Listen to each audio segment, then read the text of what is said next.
So All Raise is an initiative that started a few years ago, really with Aileen Lee from Cowboy Ventures, when she sent out an email to a bunch of female investors saying, "Hey, I'm just tired of all of this. Everything is sort of in the middle of the Me Too movement, and feel like we can actually do some things to create change and create pressure for change too, not only for funders, because we're seeing it within investors, but really for founders as well. And so a bunch of us got together for a dinner, and then out of that dinner were a bunch of initiatives that started up.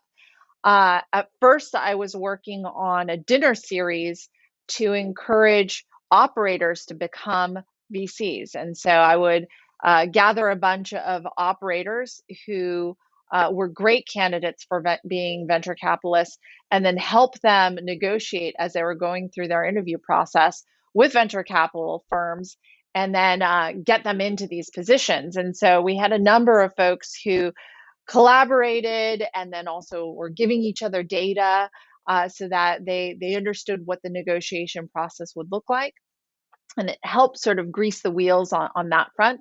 I later joined another initiative called Founders for Change, where we were getting founders to talk about the fact that they wanted change not only within their management team, but also within their boardrooms and also on their cap table.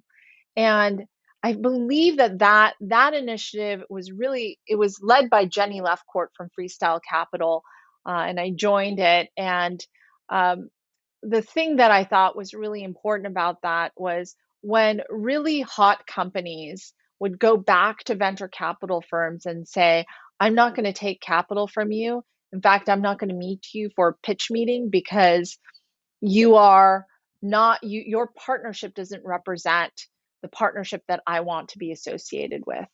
That actually really moved the needle. It created fear. There was a New York Times article that talked about this, and we realized that it was going to become a movement. And and what we didn't want was it just to be sort of fear oriented, but from a capitalist standpoint. And what I loved was, as founders talked about it, the the VC firms realized that in order to have the best deal flow, in order to have the access to the best founders, their decision process needed to change, and the people around the table needed to change. And so we started to see a significant movement amongst many of the VC firms that were all male, to then include new general partners who are women. We believe that this is just a starting point, and obviously diversity is not just gender, but many other things. And so it's an initiative that's really close to my heart, because I believe that by finding diverse voices, a lot of what we think about innovation, the way we think about innovation can change from being disruption within an industry to how do you create abundance for the world.